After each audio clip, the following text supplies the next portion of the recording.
सद्पुरुष और मानवीय संवेदनाओं से जुड़े हुए प्राणी जिसमें डुबकी लगाकर अपना जीवन धन्य करते हैं। मैं नाम स्मरण की ऐसी पवित्र धार हूं। मैं ओंकार हूं। शिव पार्वती के क्रोध की ज्वाला से पीड़ित राहु रक्षा के लिए जलंधर को पुकारता है, किंतु जलंधर राहु को प्रताड़ित कर कैलाश पर आक्रमण करता है।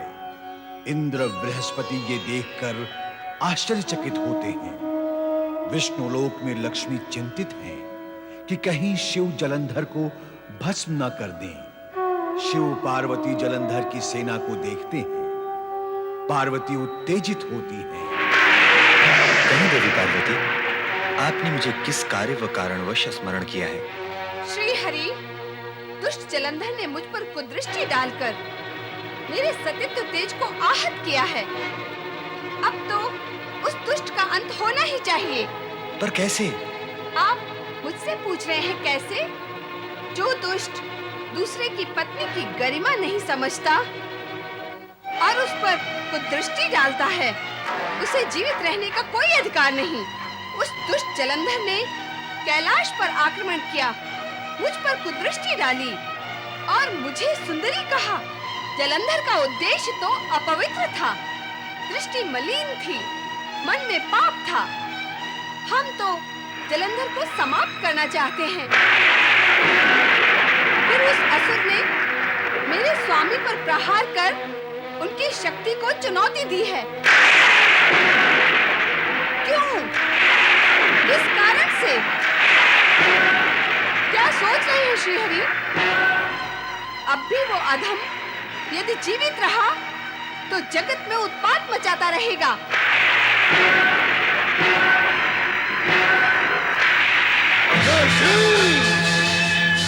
हे मायावी, छल किया है तूने हमसे। तू दंड पाने के योग्य है। दैत्यराज महाबली जलंधर हूँ। मेरा जन्म ही युद्ध करने और देवताओं को परास्त करने के लिए हुआ है। ये संभाल मेरा भार।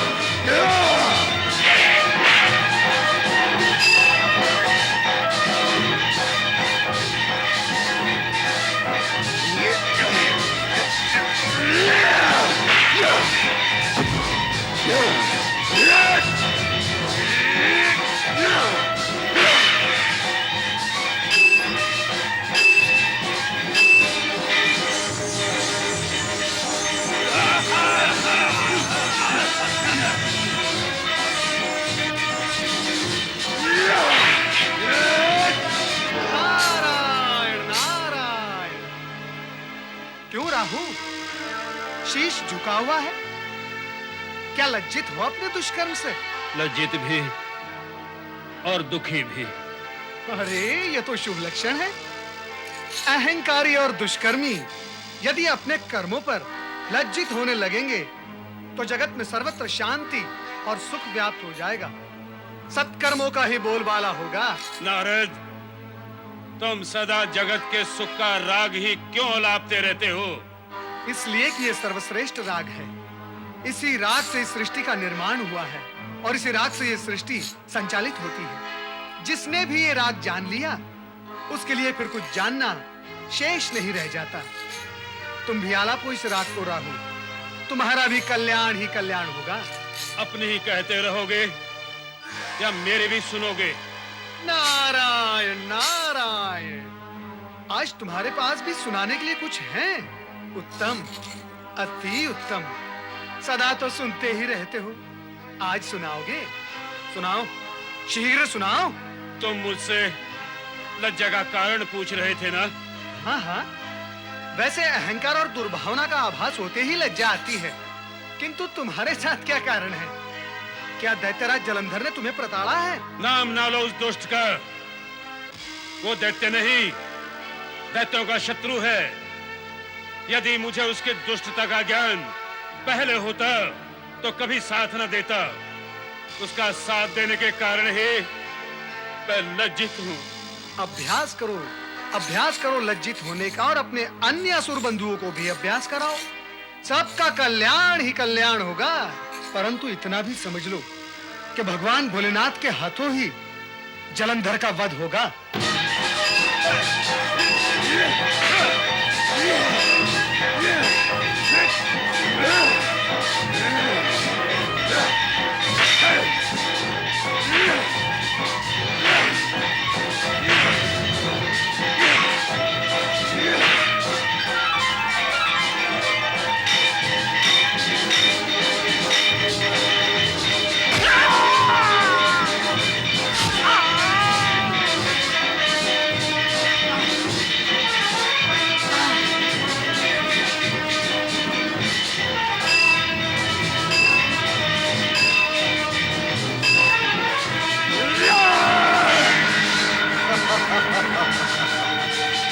उठाओ अपनी गदा, उठाओ।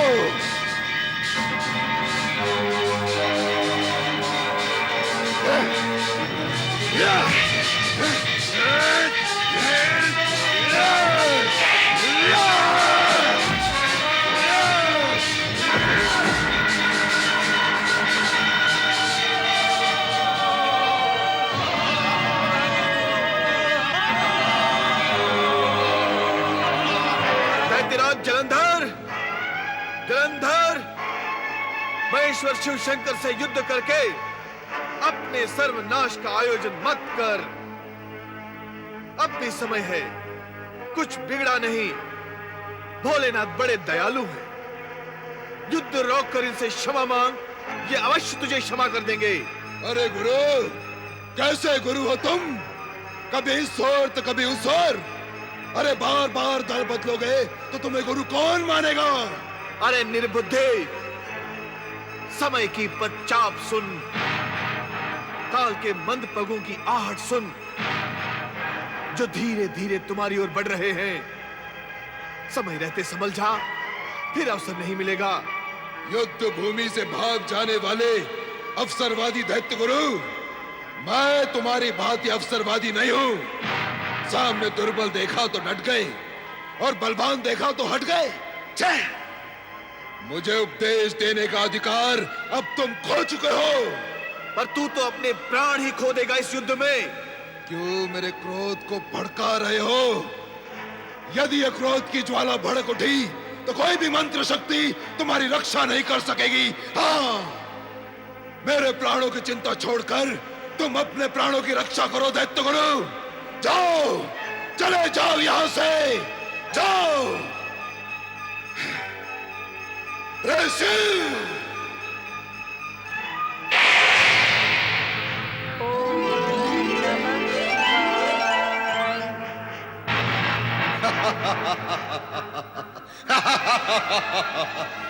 देखा दैत्य गुरु, तुम्हारे शिव का त्रिशूल भी मेरे प्रभाव से व्यर्थ हो गया।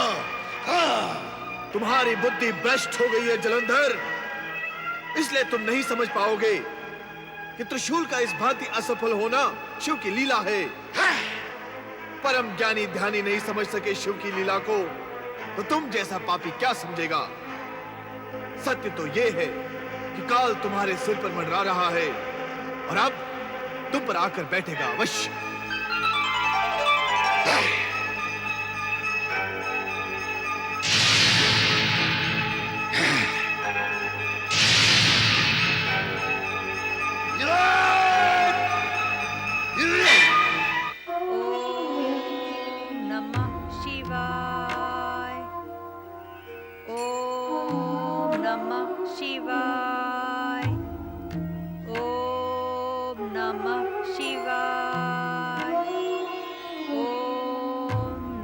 हे विधाता, ये कैसी विडंबना है कि पति शिव के साथ भीषण और निर्णायक युद्ध कर रहा है और पत्नी इधर उसी शिव की आराधना में लीन है। यदि वह ज्ञानी इधर आकर देख सकता तो उसे इस बात का ज्ञान हो जाता कि शिव का त्रिशूल उससे टकराकर असफल क्यों हो गया। वह अवश्य यह भी समझ जाता कि उसकी पत्नी वृंदा की शिव भक्ति और सतीत्व के कारण ही शिव उस पर पूर्ण प्रहार नहीं कर रहे हैं। वृंदा, वृंदा, नमः शिवाय। गुरुवर, प्रणाम गुरुवर। वृंदा, मैं तुम्हें अखंड सौभाग्यवती व दीर्घायु का आशीर्वाद देना चाहता हूं, किंतु मेरे और आपके आशीर्वाद के बीच ये किंतु कैसा गुरुवर? वृंदा, तुम्हारे पति जलंधर की बुद्धि भ्रष्ट हो चुकी है। वो तुम्हारा व अपना हित अहित न विचार कर शिव से युद्ध करके सर्वनाश की ओर बढ़ता जा रहा है। इसीलिए मैं भगवान शिव से प्रार्थना कर रही हूँ गुरुवर।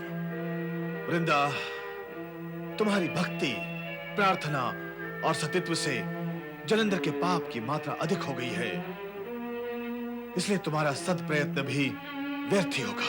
नहीं गुरुवर, मेरा प्रयत्न व्यर्थ न होने दे। जलंधर की दुष्टता, नीचता व मलिनता से तुम्हारे प्रयत्न और प्रार्थना की शक्ति क्षीण हो गई है। वृंदा, इस पर भी तुम्हें निराश होने की आवश्यकता नहीं है। तुम्हें अपने सतीत्व की रक्षा सावधानी से करनी होगी।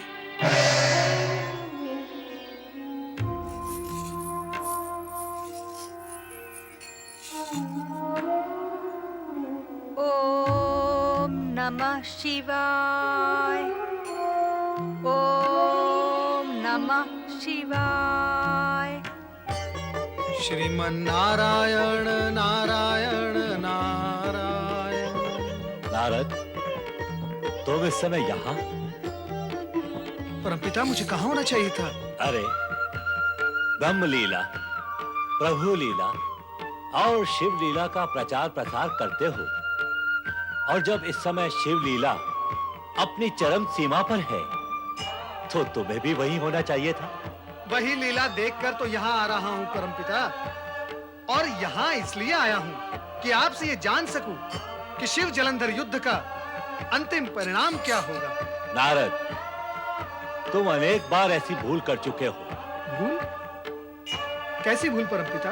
वही, ज्ञानी होकर भी अज्ञानियों की भांति सोचने और बोलने की भूल।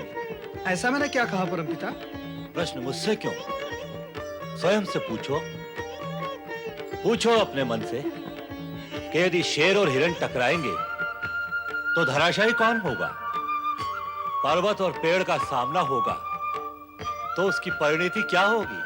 अर्थात भगवान शिवशंकर की ही विजय होगी।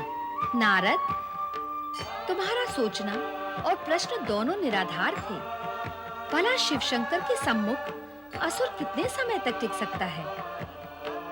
ये जो समय लग रहा है, इसके मूल में कारण है वृंदा की पतिव्रतता। और नारद, सत्य ये है कि ये युद्ध शिव और जलंधर में नहीं, प्रत्युत वृंदा के पतिव्रत धर्म और जलंधर के अधर्म के बीच हो रहा है। इस सत्य से जुड़ा हुआ दूसरा सत्य यह भी है कि अधर्म की ओर बढ़ने की शक्ति जलंधर वृंदा से ही प्राप्त कर रहा है। और इतना तो स्वयं तुम भी जानते हो नारद कि अधर्म की मार्ग पर चलने वाले को केवल आभास होता है, मात्र लगता है कि वो विजयी हो रहा है, किंतु वो विजयी होता नहीं, आज तक नहीं हुआ, भविष्य में भी नहीं होगा।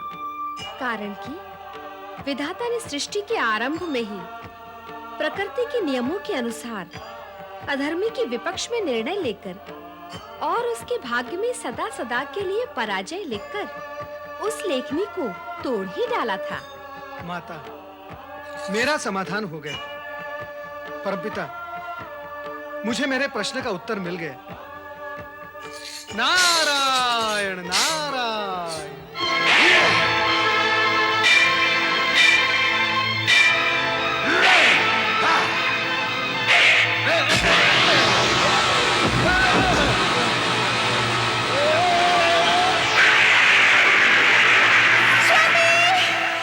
क्या हुआ महारानी, क्या हुआ? मैंने एक बहुत अशुभ स्वप्न देखा है कि स्वामी युद्ध से लौट आए हैं। नहीं महारानी, युद्ध से कोई लौटा नहीं। महारानी जी, महारानी जी,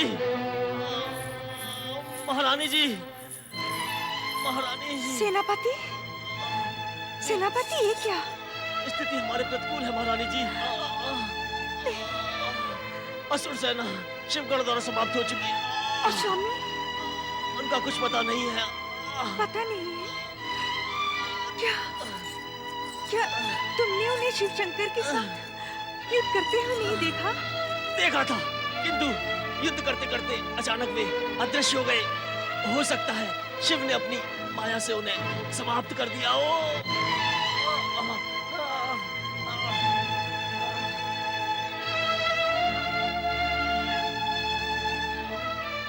मेरा सतीत्व जब तक पवित्र है तब तक मेरे स्वामी का कोई भी बाल बांका नहीं कर सकता, नहीं कर सकता।